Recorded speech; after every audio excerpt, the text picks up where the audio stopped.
Ang kwentong ito ay hango sa totoong buhay.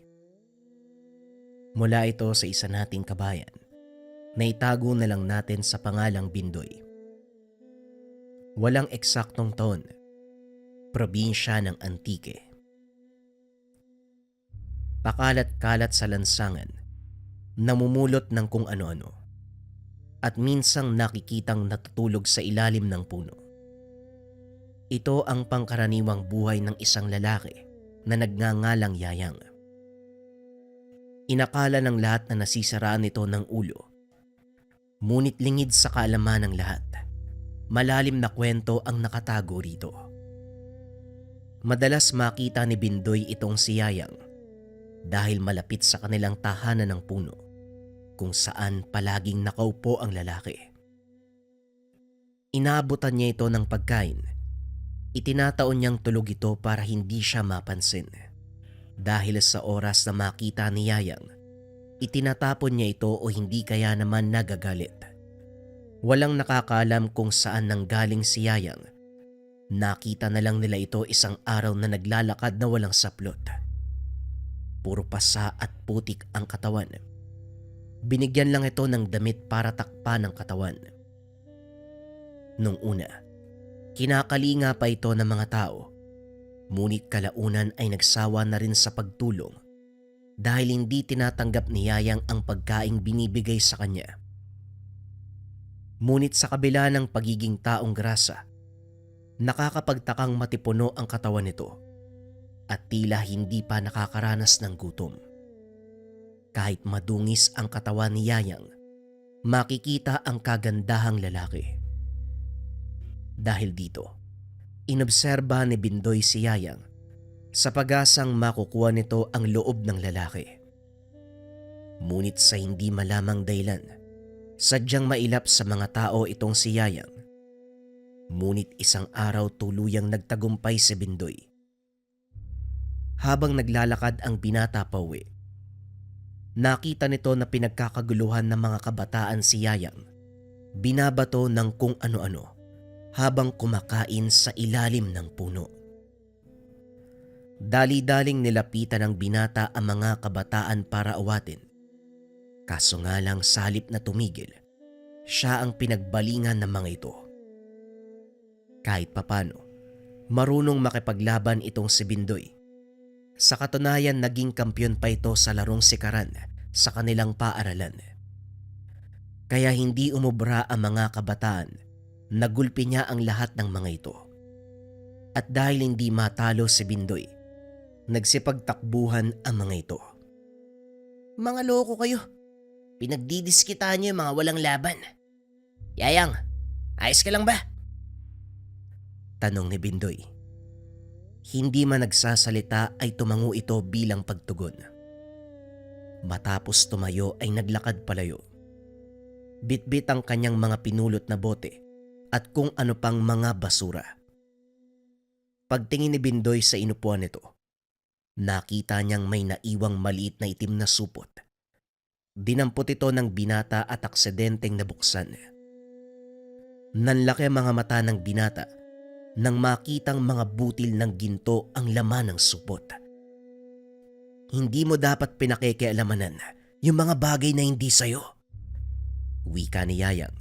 Sabay hablot ng maliit na supot. Nagulat ang binata nang marinig sa kauna-unahang pagkakataon ang boses nito. Nagsasalita ka naman pala eh. Pasensya ka na, hindi ko naman sinasadya eh. Sige na, mauna na ako. Salamat. Napahinto si Bindoy. Nilingon si Yayang. Hindi ito umalis. Sa halip ay muling naupo sa pwesto. Walang anuman. Teka, may mga sugat ka. Sandali lang kukuha ako ng panglanggas. Hayaan mo na yung mga sugat ko. Mas maigi kung pagkain na lang yung dadalin mo. Napangiti si Bindoy. Dahil sa wakas nagbunga na ang pagsisikap na makausap ang taong grasa.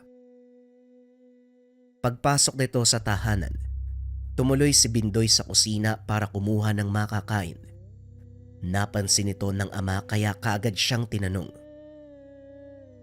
Anong gagawin mo sa napakaraming pagkain? Parang gutom na gutom ka yata. Opo, tay. Nagutom nga ako pero hindi lang naman ako yung kakain nito, tay. Pati si Yayang. Si Yayang, hindi ka pa rin ba nagsasawa kakabigay ng pagkain sa taong grasa na yan? Hindi naman niya tinatanggap ni hindi ka nga niya kinakausap. Yun na nga, tay, pero kanina lang. Kinausap niya ako. Humingi pa nga siya ng pagkain eh. Kaya dadalhin ko sa kanya tong mga nakuha ko. Ay nako, bahala ka na nga o siya. Dalin mo na yan doon. Huwag mong kakalimutang ibalik yung mga plato ha. Hanapin niya ng nanay mo. Opo, tay, ako na pong bahala dito. Maraming salamat. Matapos makipag-usap sama, bumalik sa labas ang binata. Nakita nito si Yayang na nakasandal sa puno habang pinagmamasdan ang itim na supot. Nang makita nitong paparating si Bindoy, dali-dali niya itong sinuksok sa bulsa. O, ito na yung hinihingi mong pagkain. Sandali lang ah, kukuha ako ng tubig.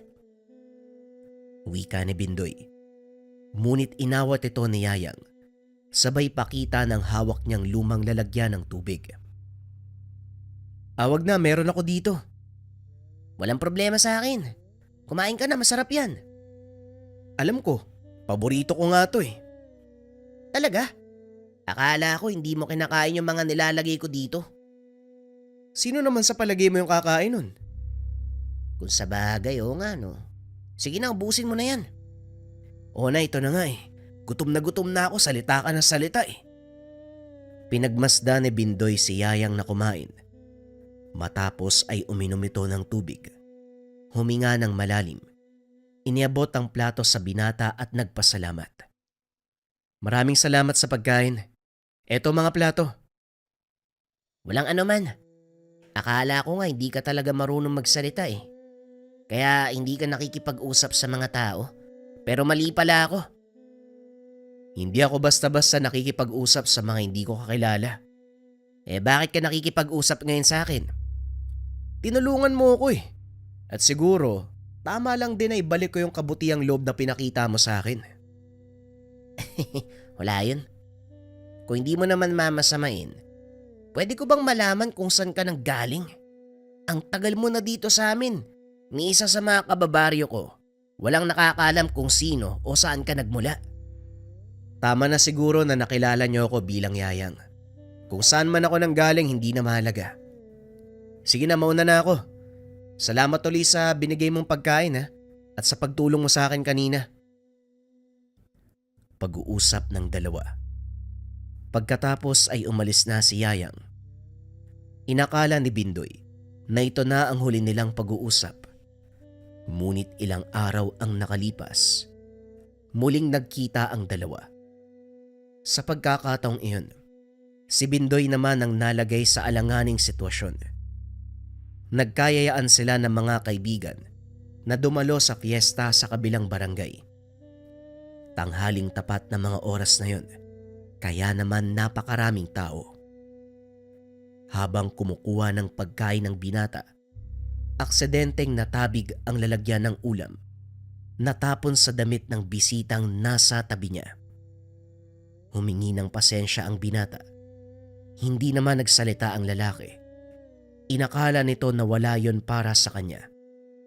Kaso nga lang pagsapit ng hapon, nagpaalam na ang magkakaibigan na uuwi na. Habang nasa daan, hinarang ng 5 kalalakian sina Bindoy at sa sobrang takot nagtakbuhan ang mga kaibigan nito. Malaki ang katawan ng mga taong humarang sa kanila, kasama ang binata na natapunan niya ng sabaw ng ulam. Teo, siya po ay nagtapon ng ulam sa akin kanina oh. Napahiya ako eh. Wika ng matabang binata. Halos kasing edad lang ito ni Bindoy. At dahil maraming kasama, pinili ng binata na umiwas sa gulo. Muli siyang humingi ng paumanhin. Kaso nga lang hindi ito tinanggap. Naku, pasensya ka na talaga kanina.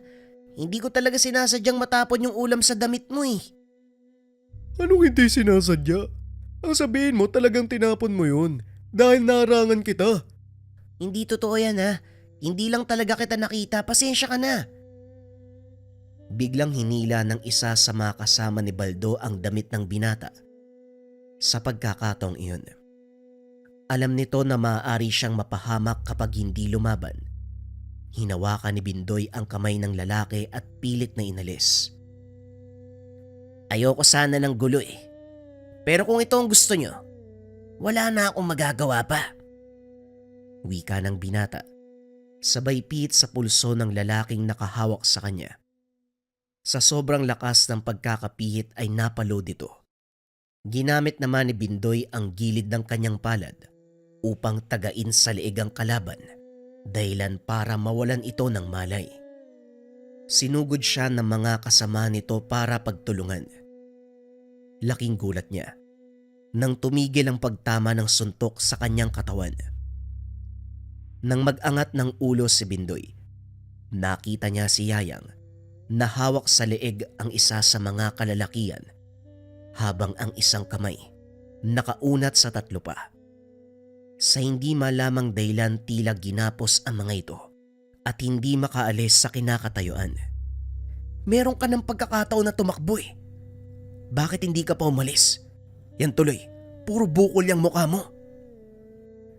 Wika ni Yayang, sabay hagis sa lalaking hawak nito sa malayo.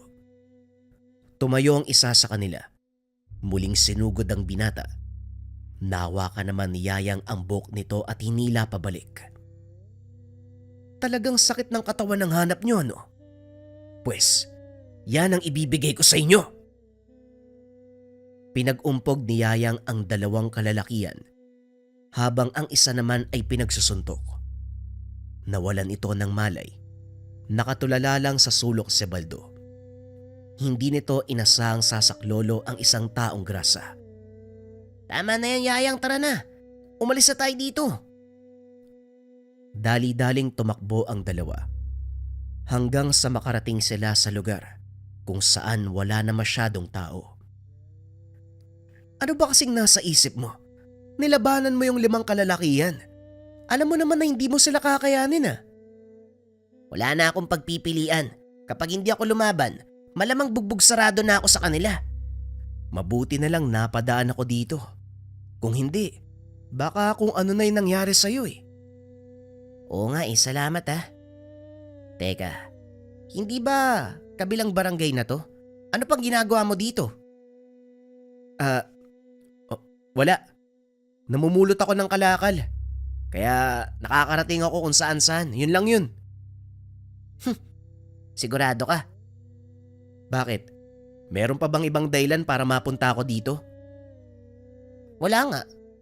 Oh shit, ba yan? Umuwi na nga tayo. Mabuti pa nga, baka sundan tayo ng mga yun eh. Dali-daling umuwi sa kanilang baryo ang dalawa. Ito ang naging simula ng pagkakaibigan. Pinakilala ni Bindoy si Yayang sa ama. Nung una hindi ito masyadong nagsasalita. Ngunit kalaunan, nagkwento na ito ng tungkol sa sarili. Ayon sa kanya, nagmula ito sa kabilang probinsya. Piniling magpakalayo-layo dahil sa isang masakit na kaganapan. Ang totoo niyan, hindi naman talaga ako palaboy eh. Isa akong manggagamot sa probinsyang pinagmulan ko. Manggagamot? Bakit ka naman naging palaboy? Dahil sa isang pasyente na tinulungan ko. Pinaliwanag ng binata ang nangyari. 5 taon ang nakakaraan. Nang mga sandaling ito, baguhan pa lang sa larangan ng panggagamot si Yayang, isang babae ang lumapit sa kanya upang humingi ng tulong. Ayon sa pasyente, pilit siyang kinukuha ng isang engkanto. Tinanggap niya ang pasyente, kaso nga lang lingid sa kalaman ng binata. Ito ang simula ng malaking pagbabago sa buhay niya. Pakiusap, tulungan mo ko. Ayokong sumama sa kanya. Huwag kang mag-alala, tutulungan kita. Akong bahala sa'yo. Sinimulan ni Yayang ang panggagamot. Hinuli nito ang engkanto. Pinapasok sa katawan ng pasyente. Alam kong nandyan ka. Makipag-usap ka sa akin kung ayaw mong masaktan. Wika ni Yayang. Nakapikit ang mga mata ng pasyente habang nakahiga ito sa mahabang upuan. Ilang beses pang inulit ng binata ang sinabi bago ito tuluyang sumagot sa kanya. Sinong lapastangan ang nagkulong sa akin sa katawang ito? Magpasalamat ka na lang at hindi kita tinuluyan. Ngayon kung gusto mo pang mabuhay, sagutin mo ang mga tanong ko. At sa palagay mo, sino ka para makipag-usap sa akin ng ganyan? Sa palagay ko, isa kang baguhang albularyo, kaya hindi mo ko kilala. Hindi na mahalaga kung ano ako. Sagutin mo ang katanungan ko. Ano ang kailangan mo sa babaeng ito? Gusto ko siya. At kahit anong gawin mo, dadalhin ko ang kaluluwa ng babaeng ito sa aking kaharian. At sisiguraduhin ko rin sa'yo na hindi ka makakaalis sa katawan nito ng buhay kapag hindi mo sinagot ang katanungan ko. Sinagot ko na ang mga tanong mo. Gusto ko ang babaeng ito. Ngayon ako ang magtatanong sa'yo. Anong gagawin mo para pigilan ako? Biglang napaisip ang binata dahil ang katotohanan. Sinimulan niya ang gamutan ng hindi nakakapaghanda. Tumawa ng malakas ang sanib nang hindi nakapagsalita si Yayang.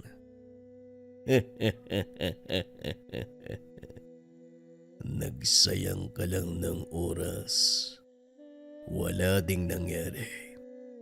Ngayon sa ayaw at sa gusto mo, dadalin ko ang kaluluwa ng dalagang ito sa aking kaharian. At dahil sa ginawa mong pagpapapasok sa akin sa katawang ito, mas naging madali ang pagsasakatuparan ng mga binabalak ko. Wika ng engkanto. Nang mga sandaling iyon, hawak na nito ang kaluluwa ng babae. Sinubukan ni Yayang nakalasin ang mga dasal na inilagay at palabasin ang nilalang sa katawan ng pasyente. Sa kasamaang palad, huli na ang lahat. Nawalan ng malay ang dalaga at nang gisingin ito ni Yayang, hindi na ito bumalik sa ulirat. Sinisisi ng mga magulang ng pasyente ang binata dahil sa pagkakamatay ng kanilang anak. Simula ng araw na yun, hindi na uminto si Yayang sa paghahanap sa engkantong kumuha ng kaluluwa ng kanyang pasyente. Lahat ng engkantong nakakaengkwentro ay pinapatay ng binata, maging ang mga mabubuting nilalang na walang ginagawa ay nadadamay. Hanggang sa masumpungan nito ang isang malakas na elemento. Bagaman nasira ang reputasyon bilang manggagamot, marami pa rin ang nagpapatingin sa binata. Isa na dito, ang matanda na nagmamay-ari ng malawak na lupain sa kanilang probinsya. Lumapit ito sa kanya sa kadahilanang ginagambala ng isang engkanto ang kanilang lugar.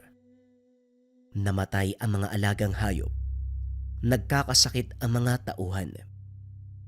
Pinakiusapan nito si Yayang na palayasin sa lugar ang nilalang. Handa kong magbayad ng malaking halaga.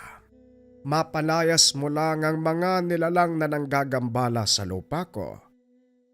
Marami na siyang naperwisyo. At kung magtatagal pa, baka wala nang magtrabaho sa pataniman ko. Wika ni Mang Dante. Ipinaliwanag nito ang sitwasyon sa kanyang lupain. Hindi naman tumanggi ang binata. Kung engkanto po ang problema nyo, tama po kayo ng taong nilapitan. Ako na po ang bahala sa kanila. Tugon ni Yayang. Matapos ang pag-uusap, nagtungo sina Yayang sa taniman ng matanda. Pagdating pa lang sa bungad, ramdam na kagad ng binata ang malakas sa presensya ng nilalang na itinutulak siya palayo. Parang alam nila na pupunta ako. Ramdam ko ang kanilang presensya mula dito.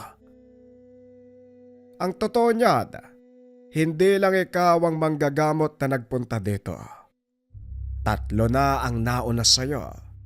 Bigo silang palayasin ang nilalang na naninirahan dito sa punog ito. Wika ni Mang Dante habang nakatayo sa paanan ng malaking puno ng akasya. Isa lang ang solusyon ko sa problemang ito, Manong. Kailangan nating sirain ang kanilang tirahan nang sa ganun wala na silang balikan.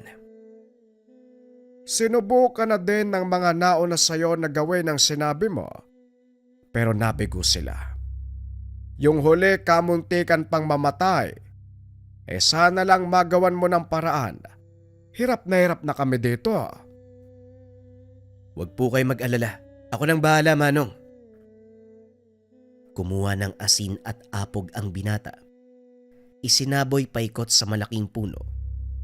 Nang sa ganun, kung sakali mang may maiwang nilalang sa loob, hindi na ito makakalis pa. At kung may mga nasa labas, hindi na rin magagawang pumasok. Matapos magsaboy ng apog at asin, sinilaban nito ang paligid ng puno hanggang sa tuluyang matupok. Narinig ng binata ang malalakas sa sigaw mula sa paligid at iyak ng sanggol na tila nagmumula sa loob ng puno. Ano? Patigas ka? Ngayon tignan natin kung hanggang saan. Wala ka nang babalikan at sigurado ko patay na rin ang mga kasama mo sa punong to. Wika ng binata habang patuloy na binubuhusan ng gas ang paligid ng puno. Ilang sandali pa, tuluyang humupa ang apoy. Nakampante si Yayang na tuluyan ng umalis ang mga engkanto sa lugar. Kaya naman nagpaalam na ito na uuwi na. At gaya ng ipinangako ng matanda, binigyan niya ito ng maliit na itim na supot na puno ng ginto bilang kabayaran. Pasensya ka na at wala akong maiaabot sa'yo. Pero ang laman ng supot na yan ay sapat para bumili ng lupaing doble ang laki kaysa sa lupain ko. Hindi naman kailangan na bayaran niyo ako eh. Pero maraming salamat. Gagamitin ko ang halaga ng ginto para makabili ng sariling lupa. Muli maraming salamat. Kung hindi dahil sa'yo, hindi mapapalayas ang mga nilalang na yon sa lugar na ito. Mag-isang umuwi si Yayang habang dala ang supot ng ginto. At sa kalagitnaan ng paglalakad, may nakasalubong siya na isang matanda. Magandang gabi, Otoy. Maaari ba kong sumabay sa'yo pa uwi? Wala akong dalang sulo. Walang problema, Manong. Saan po ba kayo uwi? Diyan lang sa bungad ng baryo. Huwag kang mag-alala. Medyo malapit na dito ang bahay ko. Wala pong kaso yun. Ano po palang ginagawa niyo sa gitna ng daan? Malalim na ang gabi ah. Inaabangan ko lang ang tao na may lakas ng loob na sumunog ng tahanan ko. Biglang natigilan si Yayang. Napatingin sa matanda. Nang mga sandaling iyon ay nasa likod niya ito. Anong ibig mong sabihin, Tatang? Sinong tao yung hinahanap niyo? Hindi pa ba halata? Ikaw ang tinutukoy ko, Tampalasan. Hindi mo ba alam kung ano ang ginawa mo? Pinatay mo hindi lang ang pamilya ko, kung hindi ang buong angkan ng mga engkantong naninirahan sa punong yan. Wika ng matanda. Biglang nagtaka si Yayang dahil hindi naman mukhang kakaiba ang matanda. Nagbibiro ka yata, Manong eh. Anong sinasabi mo? Halika na. Malalim na yung gabi, Manong. O tama na yung ganyan. Wika ni Yayang. Ngunit hindi umalis sa kinakatayuan ng matanda. Makinig kang mabuti. Hindi ako nagbibiro. At bilang kaparusahan sa ginawa mo, mawawala ka sa katinuan. Makakalimutan mo ang lahat ng alaala simula nang magkamalay ka. Maging ang mga mahal mo sa buhay. Magbabalik lang ito ng kusa Kung makakagawa ka ng kabutihan, nakatumbas ng buhay ng 100 engkanto, hindi ka rin mamamatay hanggat hindi mo natatapos ang gawain. Ito ang sumpang kapalit ng isang supot ng gintong hawak mo. Matapos itong sabihin ng matanda, bigla itong nawala. Kasabay ng maitim na usok mula sa sulo ni Yayang. Sa isip nito, maaaring namamalikmata dahil sa pagod. Ano ba naman yan? Pati isipan ko pinaglalaroan na ako Makauwi na nga lang. Ayos. Sino ba namang aayaw kung ganito yung ibabayad, ginto? Totoo ngang ubod ng yaman ng danting yun. Nang mga sumunod na araw, pinakiramdaman ng binata ang sarili. Wala namang kakaibang nangyari, kaya hindi na nito naisip ang sinabi ng matanda. Kaso nga lang ng mga sumunod na araw, nagulat si Yayang dahil pagkagising niya, hindi na maalala ang nangyari nung mga nakaraan. Nagtataka ito kung bakit maraming tao ang nagpupunta sa kanya para magpagamot. Itinataboy niya ang mga ito, dahilan para magalit sa kanya ang marami at isiping nasisiraan siya ng bait. Unti-unting nawala ang alaala ng binata hanggang sa makalimutan nito maging ang sariling pangalan. Simula ng araw na yon nagpagala-gala si Yayang sa paligid na tila hinahanap kung ano ang nawawala sa kanya hanggang sa makarating ito sa lugar nila Bindoy. Balik tayo sa kasalukuyan. Sa paglipas ng mga taon, hindi ko na malaya na nakakagawa na ako ng kabutihan kaya ito kahit papano, unti-unti nang bumabalik yung mga alaala ko. Pero may ilang bagay pa akong hindi maalala, gaya ng totoo kong pangalan. Alam mo naman kung anong gagawin, di ba? Bakit hindi mo ipagpatuloy? Ang sabi mo isa kang albularyo, di manggamot ka uli.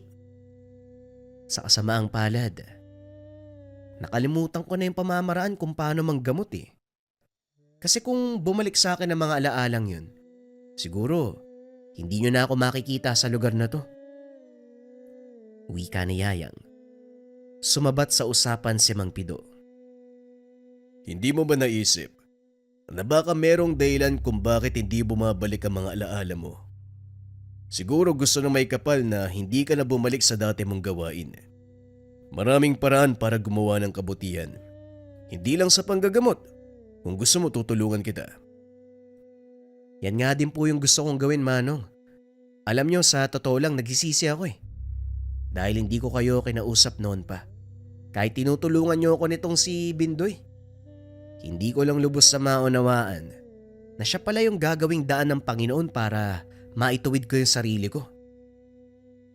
Kung ganon, sumama ka sa akin. Ako nang bahala sa'yo. Pero bago yan, linisin mo muna yung katawan mo. Bindoy, sama mo nga yung taong yan sa barberya. Matapos ang pag-uusap, lumakad ang dalawa papunta sa bayan upang mamili ng mga damit at ipaayos ang buhok ni Yayang.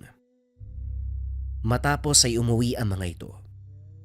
Kinabukasan isinama ni Mang Pido ang dalawang binata sa isang lugar kung saan dinadala ang mga matatanda na wala nang nag-aalaga.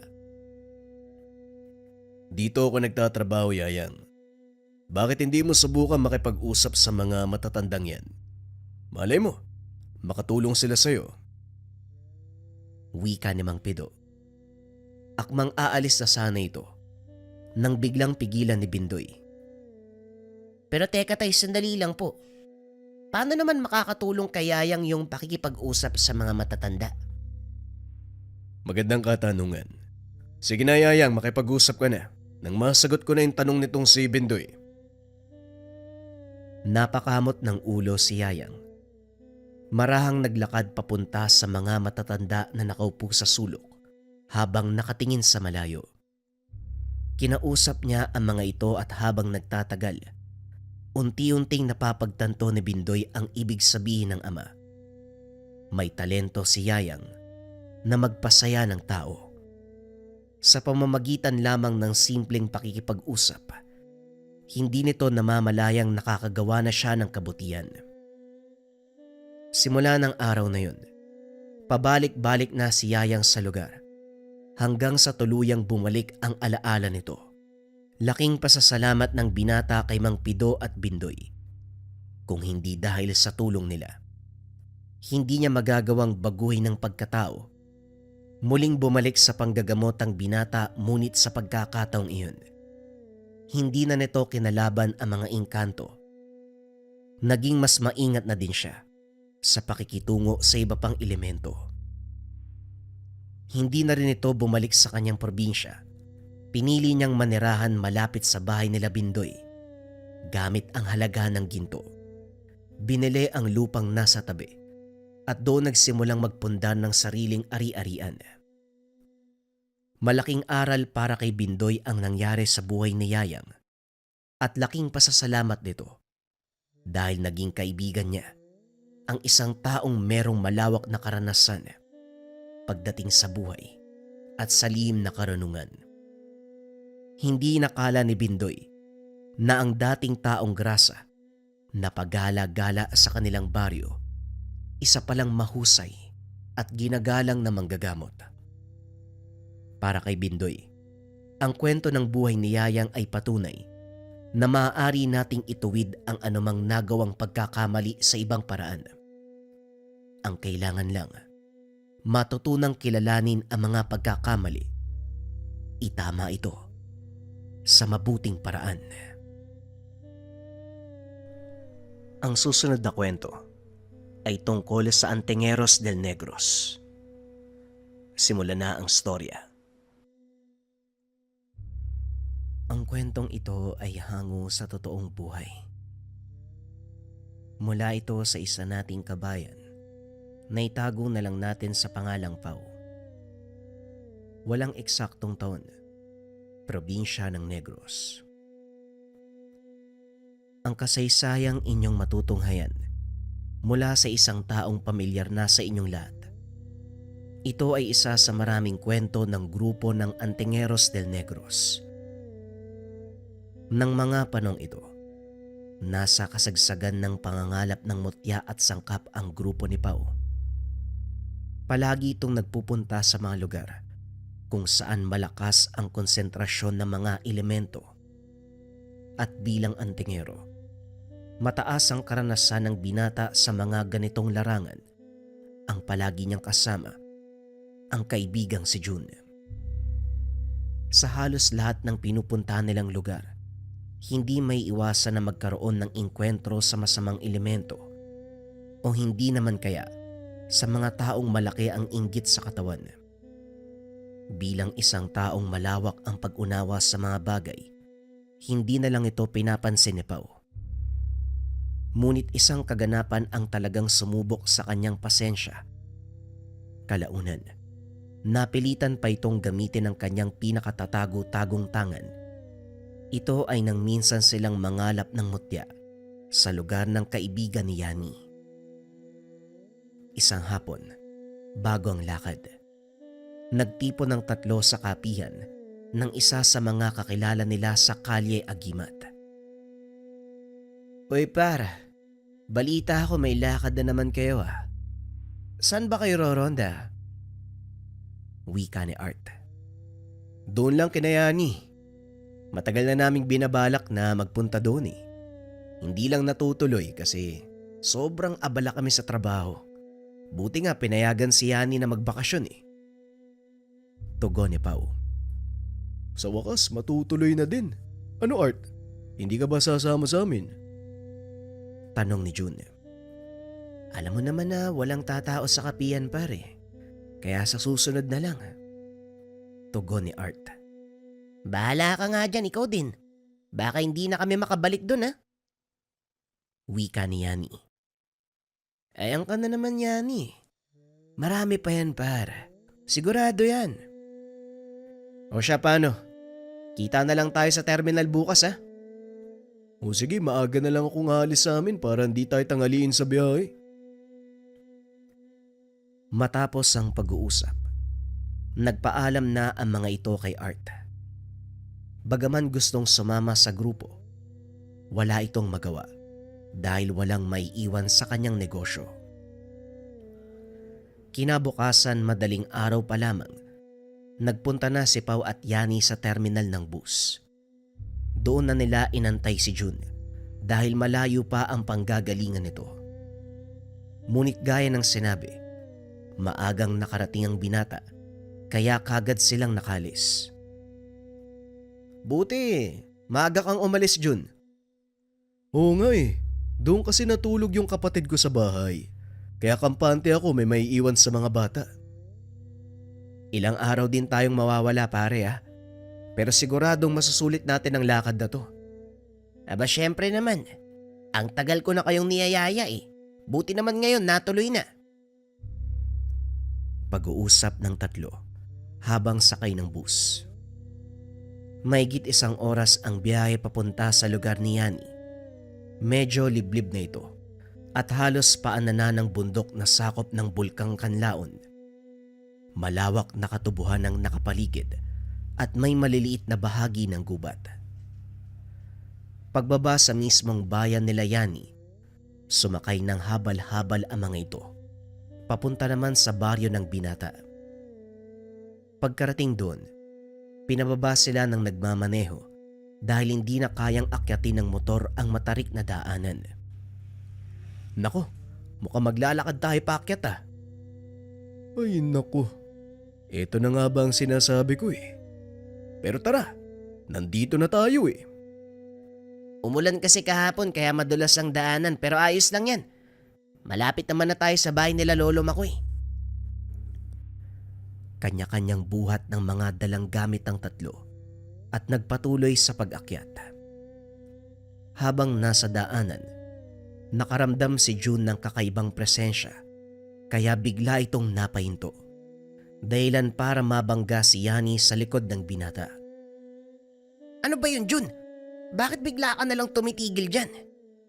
Shh, huwag ka maingay. Mukhang may nakasunod sa atin ah. Naramdaman mo pala, Jun? Pero hayaan mo na. Hindi naman sila ang pakay natin dito. Siguradong hindi nila tayo gagalawin. Nagpatuloy sa paglalakad ang tatlo hanggang sa mapadaan sila sa isang maliit na tindahan kung saan nakatambay ang ilang kalalakihan. Habang nag-iinuman, nagkataong kilala ni Yani ang isa sa mga ito kaya hindi na nakaiwas ang tatlo. Inabutan ng baso si Jun at hindi naman tumanggi ang binata. Ngunit bago pa man ito inumin ng binata, inagaw ito ng isa pang kakarating lang na matanda. Bawyane, wala kagid nagatanda. Kabalo kagid nga, may mga manog hilo dire sa atod. Ginipabayaan mo pa ang mga upod na nga mag-inom. Wika ng matanda na ang ibig sabihin ay hindi ka na nadala. Alam mo na maraming manlalason dito sa atin. Bakit mo pa hinayaang uminom ang kaibigan mo? Kagad namang nakilala ni Yani ang boses ng matanda. Lolo Makoy, pasensya na po ah. Kilala ko po ang mga yan. Alam ko malaki ang respeto nila sa'yo. Oo, malaki ang respeto nila sa akin. Pero hindi mo ba naisip na maaari pa rin nilang pagdiskitahan ng mga kasama mo? Naisip ni Yani na tama ang matanda. Dahil imbes na siya ang abutan ng baso, si Jun ang binigyan. Oo nga no. Mabuti na lang pala dumating kay Lolo. Kung hindi baka nabiktima ng manlalason tong si Jun ah. Hindi rin siguro. Alam mo ang kakayahan namin ni Pao. Pero maraming salamat din po Tatang Makoy. Dahil kahit papano, nalaman namin na may mga ganitong tao pala sa lugar nyo. Pag-uusap ng mga ito habang naglalakad. Ilang sandali pa narating nila ang tahanan ng matanda. Napag-alaman nila Pao, mag-isa na lamang itong namumuhay dahil ang mga anak ay parehong naninirahan sa syudad. Hindi mo naman sinabi na mag-isa na lang palang naninirahan ng lolo mo dito. Eh di sana, Nakapagdala man lang tayo ng makakain. Wika ni Pao. Napakamot naman ng ulo si Yani. Nakalimutan ko nga ding sabihin sa inyo eh. Pero huwag kayong mag-alala. Kahit papano, nakapagdala naman ako ng kaunting delata. Sa bigas wala kayong aalalahanin dahil marami kami niyan dito. Nakakaya din pare. Sa susunod bumawi na lang tayo ha. Habang nag-uusap, lumabas ng kusina ang matanda. May dalang plato ng kakanin. Yani, kunin mo nga mga tasa at ang termos nang makapagkape tayo na makasama mo. Dali-daling tumayo ang binata. Kinuha ang mga nasabing gamit ng matanda. At habang wala ito, kinausap naman ni Mang Makoy ang dalawa. Minsan lang magdala ng bisita ang apo ko. Kaya nakakapagtaka. Ang layo nitong lugar namin, talagang sumadya pa kayo. Maaari ko bang malaman kung anong pakay nyo? Tanong ng matanda. Nagkatinginan sina Jun at Pau. Kapwa nagdadalawang isip kung sasabihin ba nila sa matanda ang totoong dahilan ng pagpunta. Akmang magsasalita na si Jun nang bigla namang dumating si Yani. Sila po pala yung mga kaibigan kong antingero lolo. Yung palagi ko nababanggit sa inyo. Ah, siya nga ba? Mukhang alam ko na ang sadya nyo rito. Yani, alam mong delikado ang pagpunta sa busay, hindi ba? Wika ng matanda. Hindi nakapagsalita si Yani. Alam nito na papagalitan siya. Ang totoo niyan, Lo. Kami po ang nagpumilit na magpunta dito. Alam ko. Ilang beses na rin nagpaalam sa akin si Yani. Ang pagpunta nyo sa busay para mangalap ng mga mutya. Delikado ang lugar na yon dahil pinamamahayan ng mga engkanto at ibang elemento ang busay. Para sa kanila, sagrado ang lugar na ito. Alam po namin, Lolo. At hindi lang po ang busay ang tinutukoy na Yani. Hindi lang po yun yung pupuntahan namin. May mas delikado pa kaming bibisitahin. Kagaya na lang ng kabundukan ng Murcia at marami pang iba. Sigurado naman po ako na handa kami bago lumusong sa busay. Kaya wala po kayong dapat alalahanin. Wika ni Pao. Huwag kayo masyadong magpakampante. Kung alam nyo lang ang nangyayari sa mga taong nangahas na kumuha ng kahit anong mutya sa lugar na yon. Ang ilan sa kanila, hindi na nakabalik ng buhay. At kung may nakaligtas man, wala na sa katinoan at hindi na naaalala ang mga nangyari. Alam naman po namin ang maaaring mangyari, Tatang. Pero kagaya po ng sinabi ko, handa po kami ng kasama ko. O sige, kayo ang bahala, total matatanda na kayo. Wika ng matanda. Matapos ay lumabas ito ng bahay upang kunin ang alagang kalabaw sa gilid ng sapa. Mukhang ang delikado ang busay na sinasabi ng lolo mo, Yani. Ano sa tingin mo, Pao? Oo, delikado nga ang lugar na yon. At saka para ka namang bago ng bago. Ilang beses na ba tayong naharap sa mga delikadong sitwasyon, Jun? Hindi ito ang unang pagkakataon napapasok tayo sa isang lugar na pinamamahayan ng mga engkanto. Yani, sa ating tatlo, ikaw ang baguhan, ha? Sa tingin mo kakayanin mo? Oo naman, hindi ako susuong sa ganong panganib ng hindi handa. Kung ganon, tuloy tayo bukas. Oo, pero hindi pa tayo maunguha na masangkap doon ha. Kailangan muna nating magbigay ng alay at maingi ng permiso sa pagpasok. Nang sa ganon hindi isipin naman nakatira doon na wala tayong respeto. Huwag kang mag-alala, Yani. May nakahanda kaming pang-alay. Pag-uusap ng tatlo. Kinagabihan pagkatapos ng hapunan, pinagpahinga ni Makoy ang tatlo. Dahil maigpit na ipinagbawal ng matanda ang paglabas ng 10 oras ng gabi. Sana Yani, nauunawaan na makasama mo ang aking mga lituntunin. Alam kong medyo strikto, pero para ito sa kaligtasan nila. Wala kang dapat ipag-alala sa mga yan. Mabilis silang makaintindi at alam nila na maagang natatapos ang araw sa kabundukan at maaga ding nagsisimula. Pinaliwanag ko na sa kanila ang lahat. Mabuti naman kung ganon. O siya, matulog ka na rin nang sa ganon.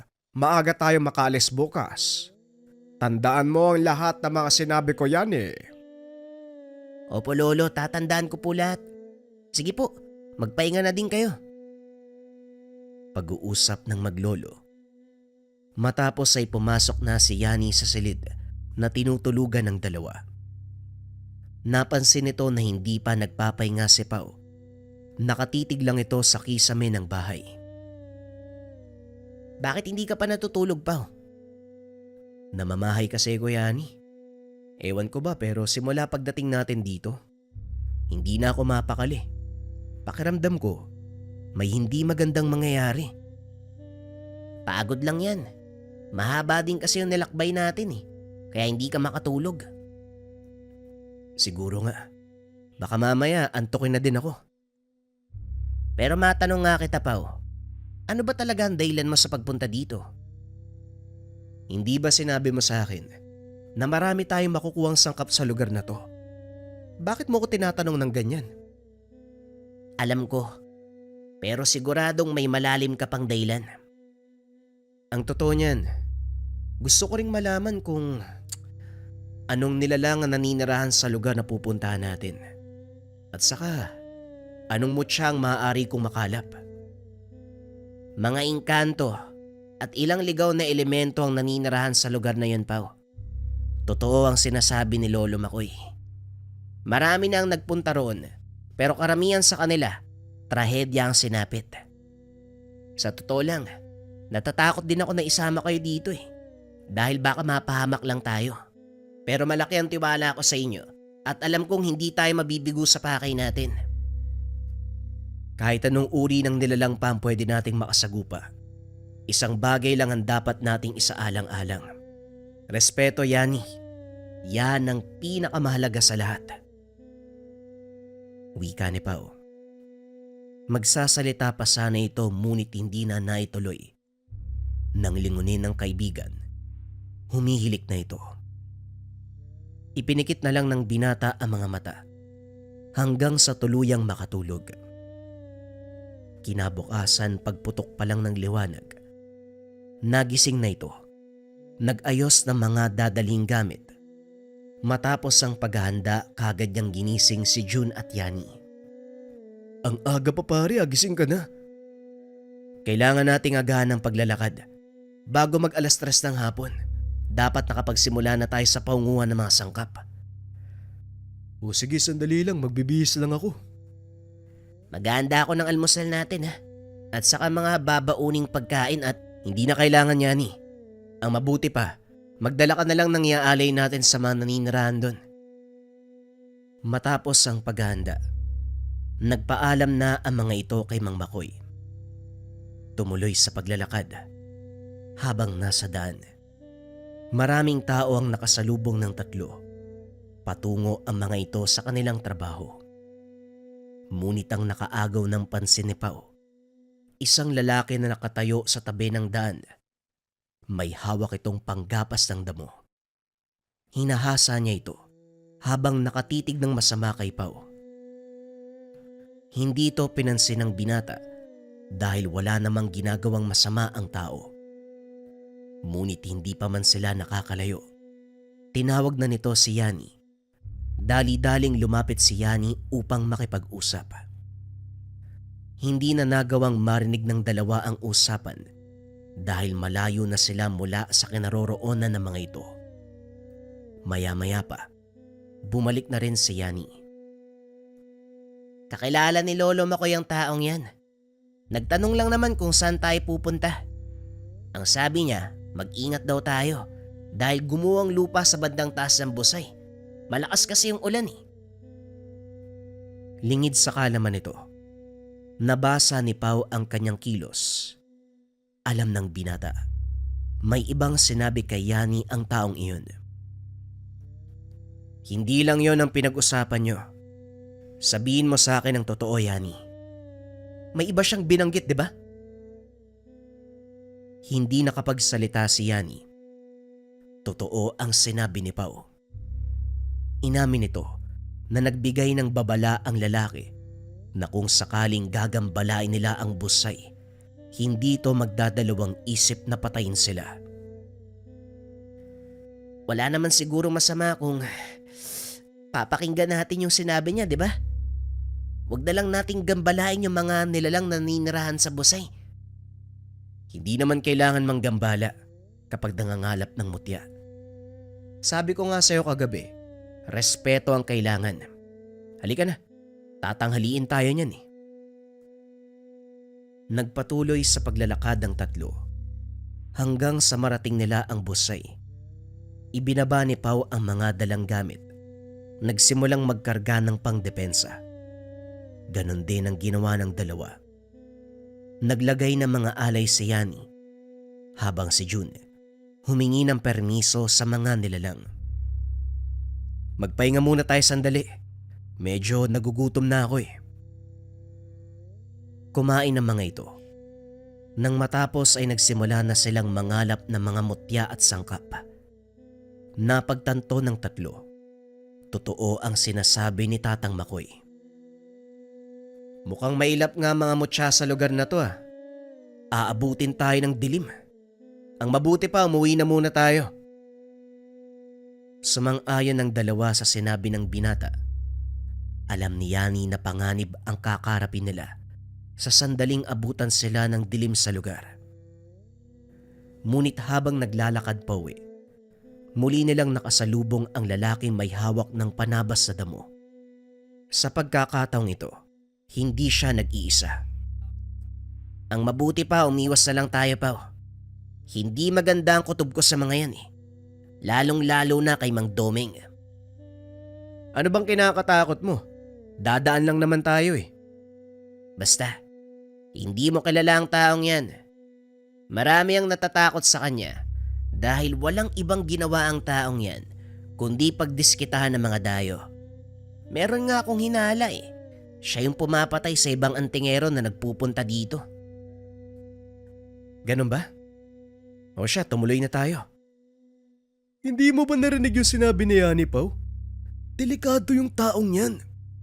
Alam ko, narinig ko. Pero wala naman tayong ginagawa sa kanila. Kaya bakit ka matatakot? Wika ni Pao.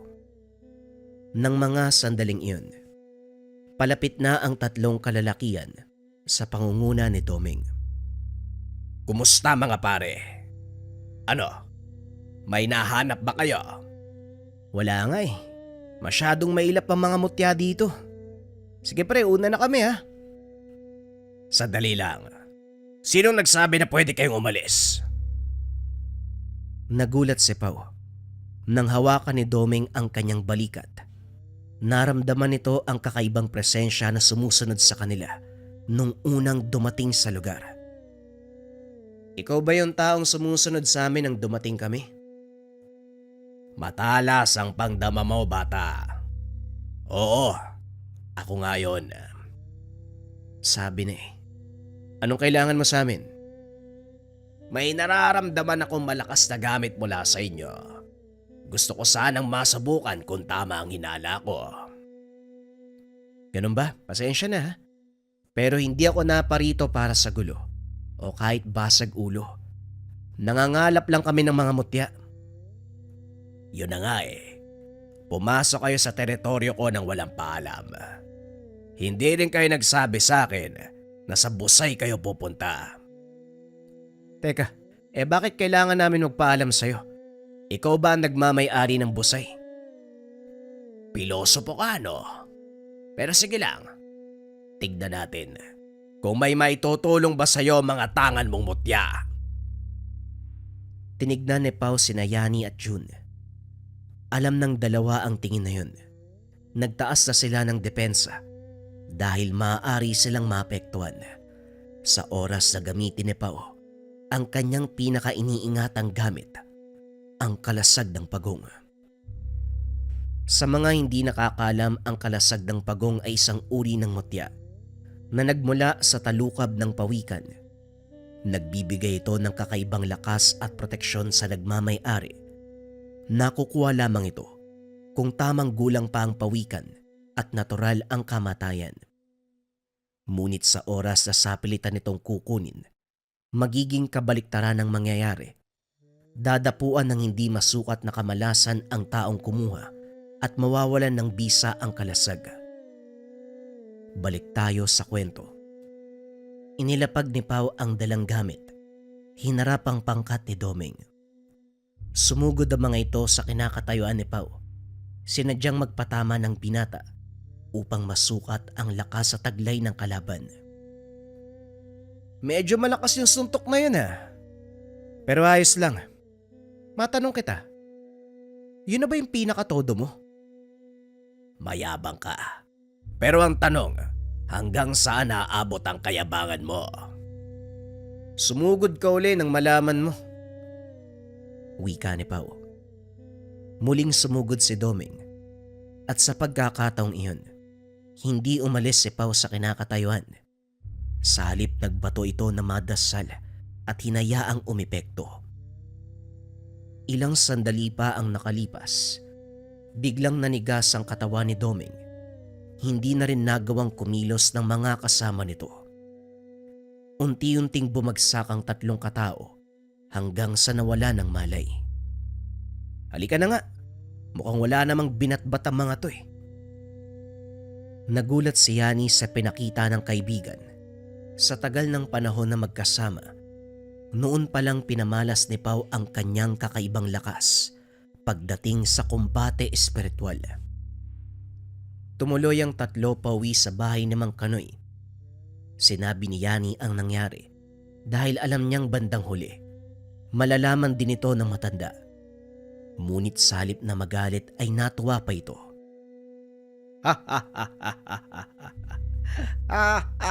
Ay nako, totoo bang sinabi mo Yani? Napabagsak ng kaibigan mo sina Doming?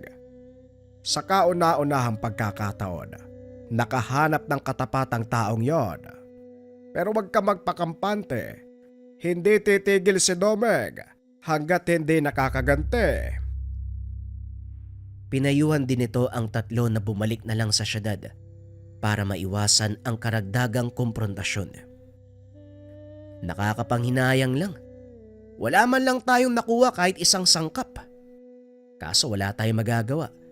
Kailangang umiwas sa gulo Tama ka pa, hayaan mo na. Marami pang susunod na pagkakataon, bumawi na lang tayo.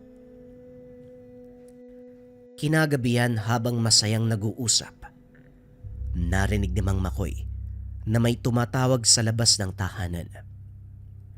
Ay sandali lang, titignan ko kung sino yung tumatawag ng gantong oras.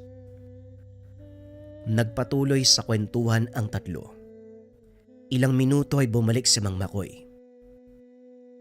Hindi nga ako nagkamali. Nandyan sa labas si Doming. Kasama mga kamag-anak niya, hinahanap ka pa. Ganun po ba? Pasensya naman nadamay pa kayo. Hayaan niyo po. Permanente ko nang aalisan ng kakayahang kumilos ang Doming na yan. Nang mga sandaling iyon, ramdam ni Yani ang galit sa boses ng kaibigan. Padabog na tumayo. Naglakad palabas ng bahay. Pagkakita pa lang kay Doming, walang pasabing sumugod. Malakas sa suntok ang binigay ng binata sa kalaban, dahilan para tuluyan itong mawala ng malay. Tinignan nito ang mga kasama ni Doming at nagsalita. Ano? Gusto niyo magaya dito sa damuho na yan? Nagaantay ako. Bilisan niyo. Isa sa mga kasama ni Doming ang sumugod. Nakipagbuno kay Pau. Kaso nga lang wala itong nagawa sa lakas ng binata. Isa-isang nag-atrasan ang mga ito. Naiwan ang walang malay na si Doming. Binuhusan ito ng tubig ni Mang Makoy para bumalik sa ulirat. Laking gulat nito nang makita si Pau. Ano, natauan ka na? Kasalanan mo yan Pilit na nga kaming umiiwas. Talagang sumugod ka pa. Pasensya na. Hindi na mauulit. Malaya na kayong gawin ang gusto nyo dito sa baryo. Pasensya ka na. Wika ni Doming habang pilit na tumatayo. Nanginginig ang mga tuhod nito dahil sa takot.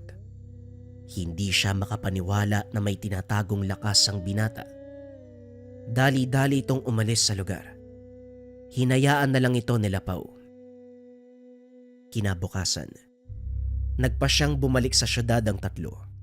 Bagaman nabigo sa kanilang balak, hindi naman nanghihinayang si Pau. Alam niyang may dahilan kung bakit naging mailap sa kanila ang mga mutya sa busay. Sayang wala man lang tayong nakuha. Sa susunod Pau, pangako may uwi tayong mutya. Hindi para sa atin ang mga mutya dito, Yani. Hayaan mong panahon na makapagsabi. Tama si Pau. Kung hindi para sa'yo, huwag mong ipilit. Pag-uusap ng tatlo. Pagdating sa syudad, puro kantsaw ang inabot ng tatlo kay Art. Ano ba naman yan mga par? Hindi man lang kayo nakakuha kahit isang maliit na mutya. Nagsayang lang kayo ng oras. Ito naman ulats na nga pagtatawanan pa. Kaya mo sa susunod babawi kami. Di ba, Pau? Tama. Bigyan mo nga kami ng 3 kape, Art. Ilang araw na akong hindi nakatikim ng kape mo, Sa kwentong ito, pinatunayan ni Pau, June at Yani. Hindi basta-basta ang pangangalap ng mga mutya. Madalas buhay pa ang kapalit. Ngunit ganun pa man, hindi nag-aalinlangan ang pangkat ng Antingeros del Negros sa paghahanap para sa mga lihitimong sangkap para sa kanilang mga ginagawang habak at pampaswerte.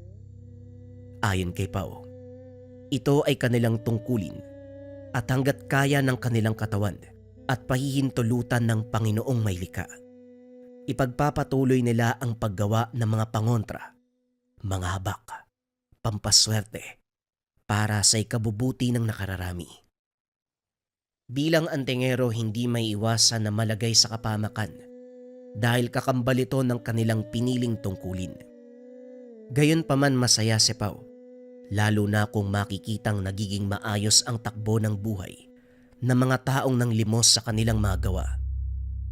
Para sa Antingeros del Negros, ang gawain ay para sa karangalan ng Diyos, isang uri ng papuri at pasasalamat sa buhay na hiniram natin sa may kapal. Sa kasalukuyan, patuloy pa rin sina Pau at ang buong Antingeros del Negros sa paggawa ng mga pangontra, habak at kung ano-ano pa. Hindi siya nagmimingming na isuong ang sarili sa bingit ng panganib dahil alam niya, hindi siya papabayaan ng tangang gamit, lalong-lalo na ang kalasag ng pagong.